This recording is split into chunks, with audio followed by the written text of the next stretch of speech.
Assalamualaikum warahmatullahi wabarakatuh. Waalaikumsalam warahmatullahi wabarakatuh. Selamat pagi anak-anak. Pagi Pak. Bagaimana nih kabarnya hari ini? Alhamdulillah. Sudah pada sarapan belum? Nah, Serius?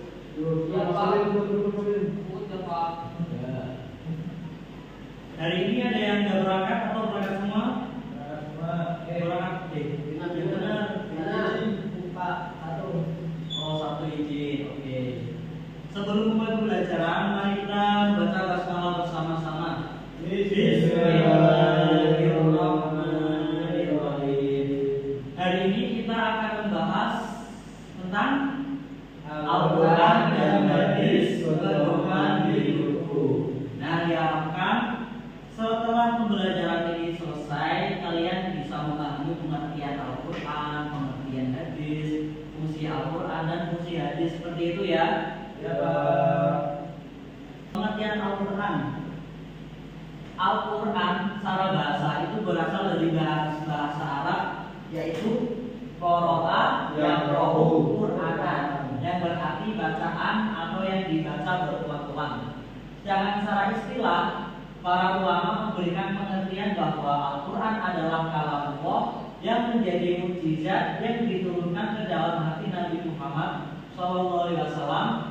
Kemudian diriwayatkan kepada kita secara mutawatir dan membacanya dinilai sebagai ibadah. Ada yang tahu enggak?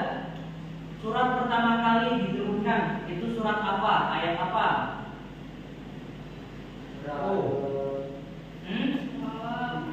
Surat Al-Alaq ayat 1 sampai 5. Surat Al-Alaq ayat 1 sampai 5 diturunkan kepada Nabi Muhammad melalui perantara malaikat Jibril. Oke, berarti udah paham ya pengertian Al-Quran ya? Kemudian pengertian hadis. Secara bahasa hadis itu artinya baru, tidak lama, ucapan, pembicaraan dan cerita. Nah, menurut para ulama, hadis adalah sesuatu yang diriwayatkan atau dinisbahkan kepada diri Rasulullah, baik berupa perkataan, perbuatan dan penetapan sifat atau perjalanan Nabi, baik sebelum atau sesudah diutus menjadi Rasul. Sampai sini paham? Hadis secara bahasa artinya apa Mas Dimas? Hadis secara bahasa artinya baru, tidak lama, ucapan pembicaraan atau cerita. Oke. Nah, kira-kira ada yang tahu nggak contoh hadis itu gimana? Qala Rasulullah sallallahu alaihi wasallam. Terus isinya apa ya? Lupa. Pokoknya hadis itu segala sesuatu, perkataan, perbuatan dan penetapan Nabi Muhammad. Ya, hadis kira-kira seperti itu. Sampai sini paham ya semuanya? Iya Pak. Itu dong semangat.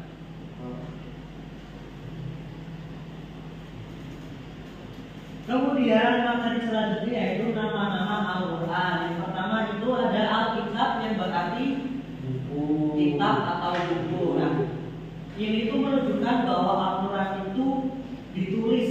Ya, pertama kali turun itu Al-Quran dulu itu ditulis, ya, bukan dicetak. Oh ya Pak. Berarti Alkitab itu buku, berarti artinya itu tulisan seperti itu. Kemudian Al-Furqan artinya pembeda. Maksudnya apa? Maksudnya Al-Quran itu menjadi pembeda antara hak dan yang batil, antara yang benar dan yang salah. Kemudian Al-Dzikir yang berarti pengingat. Nah, Al-Quran itu bisa menjadi pengingat bagi kita yang sedang terlena.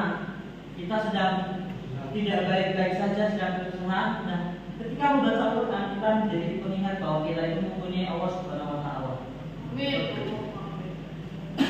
Kemudian An-Nur yang berarti cahaya. Nah, Al-Quran itu bisa menjadi cahaya bagi pembacanya.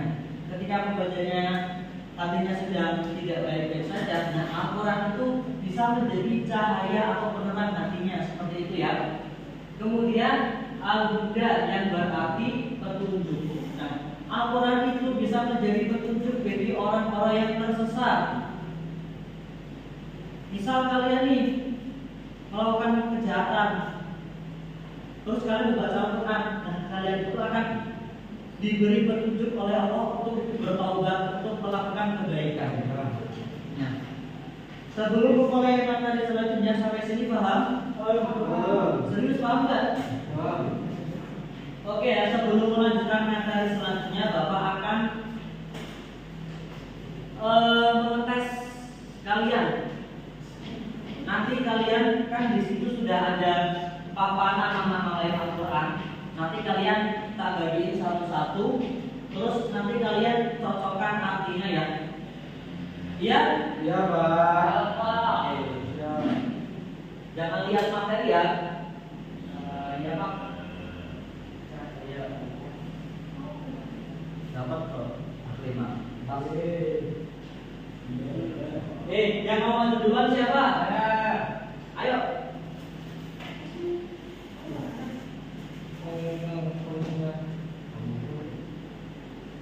Ayo itu poin apa? Al-Quran Pak. Al-Quran.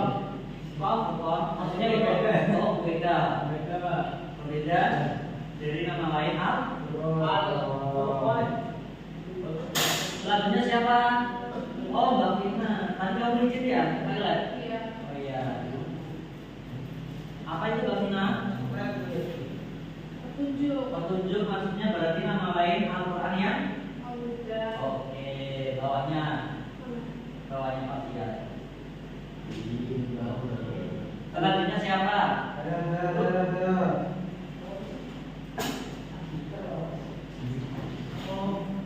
Apa dapatnya Mas Akbar? Kitab atau buku, Pak? Oke, selanjutnya di tempel itu Al-Huda. kira-kira yang benar. Al-Kitab. Oke, selanjutnya ayo jangan itu dulu. Tak tunjuk kalau PDF-nya. Saya dulu Pak. Ya deh. Saya Abdul Sabayo. Saya berarti maksudnya Anur. ya betul. Sabayo. Selanjutnya yang terakhir saya Pak saya juga. Saya pengingat Pak. Maksudnya berarti Di Azikir. Oke. Kalau saya selalu mengingatkan teman-teman untuk sholat. Masya Allah. Benar-benar ya Mas Ali ini. Sini ya Pak. Iya situ. Diingat ya. Iya, terima kasih ya. Gimana teman-teman? Benar semua enggak? Benar, Pak. Benar Pak. Itu udah. Oke, oпрос untuk kita semua. Berarti materi nama-nama Al-Quran dapat semua ya? Iya Pak. Selanjutnya berdiskusi nih, ayo berdiskusi. Bapak akan bagi dua kelompok ya. Bapak akan bagi dua kelompok, nanti kalian akan berdiskusi. Mas Dimas sama Mas Alen tambah Vina itu kelompok 1, Mas Bentar sama Mas Alen itu kelompok 2. Nah, kelompok 1 itu dapatnya fungsi Al-Quran. Jadi kalian nanti cari-cari di buku paket, LKS atau internet tentang fungsi Al-Quran. Kemudian kelompok 2 itu fungsi hadis terhadap Al-Quran sama yang carinya di buku paket atau di yang lain. Kemudian nanti didiskusikan dengan kelompok. Terus hasil diskusinya itu berupa poin-poin penting saja, nggak usah semuanya ditulis tapi poin-poin pentingnya saja. Nah nanti kalau sudah diskusi semua, nanti setiap kelompok perwakilan maju untuk membacakan hasil diskusi. Ya, ini Bapak bagi kertas nanti buat ditulis. Kelompok 1 ini buat kelompok 2. Oke, Bapak kasih waktu 5 menit. Nanti Bapak akan keliling. Ayo, kelompok 2, ada yang pesan nggak? Udah, Pak. Serius? Bisa dijawab, bisa dijawab. Oke. Kelompok 1 gimana? Ini Pak. Gimana, ada yang ditanyakan atau ada yang kesusahan? Udah Pak. Udah ya? Yang penting poin-poinnya Iya, aja. poin-poin penting aja. Udah Pak. Oke, poin-poin penting aja nih. Nah, waktunya habis ya. Silakan masing-masing kelompok mempresentasikan hasil diskusinya. Ayo kelompok 1 dulu. Ayo maju ke depan. Maju ke depan, Pak. Iya. Satu aja kelompok. Oke.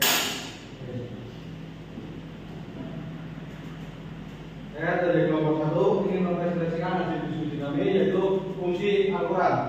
Yang pertama sebagai sumber ajaran atau hukum Islam yang utama, yang kedua sebagai konfirmasi dan informasi terhadap hal-hal yang tidak dapat diketahui oleh akal, yang ketiga petunjuk hidup manusia ke jalan yang lurus tentang berbagai hal, yang keempat sebagai pengontrol dan mengoreksi terhadap ajaran-ajaran masa lalu, yaitu Injil, Zabur, dan Taurat.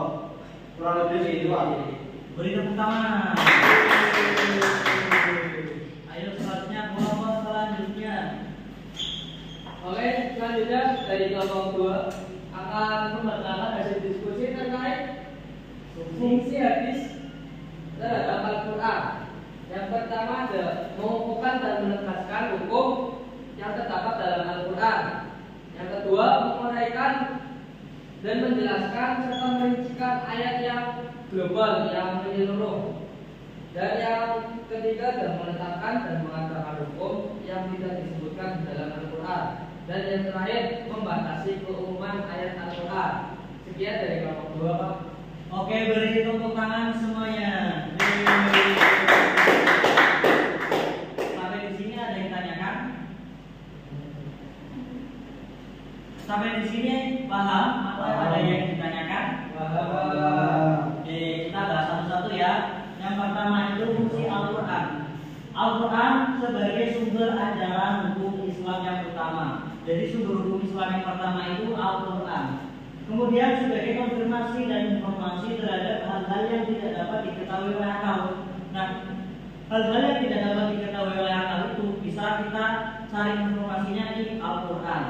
Kemudian petunjuk hidup manusia ke jalan yang lurus tentang berbagai hal. Jadi dalam Al-Quran itu banyak pelajaran-pelajaran yang bisa diambil yang bisa menjadi petunjuk bagi manusia. Kemudian sebagai pengontrol dan pengoreksi terhadap ajaran-ajaran Islam ajaran masa lalu, yakni Injil, Zabur, dan Taurat. Jadi maksudnya itu Al-Quran itu sebagai pembeda antara kitab-kitab lainnya, yaitu kitab Injil, kitab Zabur, dan kitab Taurat. Kemudian fungsi hadis terhadap Al-Quran yang pertama itu mengukuhkan dan menegaskan hukum yang terdapat dalam Al-Quran. Jadi kalau misal di Al-Quran itu terdapat hukum yang kurang jelas, nah hadis ini fungsinya untuk menjelaskan hukum tersebut. Seperti itu ya. Kok udah lulus nih? Yang kedua, menguraikan atau menjelaskan dan merincikan ayat yang global. Nah, misal dalam Al-Quran itu terdapat ayat-ayat yang global. Nah, hadis ini berfungsi untuk menguraikan, untuk menjelaskan ayat-ayat tersebut. Kemudian menetapkan dan mengadakan hukum yang tidak disebutkan di dalam Al-Quran. Yang tadi kan Al-Quran sebagai sumber hukum yang pertama yang utama dalam Islam. Nah, di sumber hukum kan pastinya ada hukum-hukum yang terkandung dalam Al-Quran. Nah, misal hukum-hukum yang tidak di Al-Quran itu ada yang hukum-hukum yang tidak bisa disebut dalam Al-Quran. Nah, hadis itu berfungsi untuk menetapkan dan mengadakan hukum yang tidak dapat disebutkan dalam Al-Quran. Yang keempat yaitu membatasi keumuman ayat-ayat Al-Quran. Oke ya, sampai di sini ada yang ingin ditanyakan? Tidak ada. Kalau tidak ada, Bapak akan kasih PR. Ya Pak. Seperti PR. PR-nya nanti kalian mengerjakan soal yang ada di UKS halaman 13 ya. Dikumpulkan ke ketua. Ketuanya siapa? Mas Salim. Oke, Mas Salim jangan lupa dikumpulkan minggu depan ya. Iya Pak. Mungkin pembelajaran pada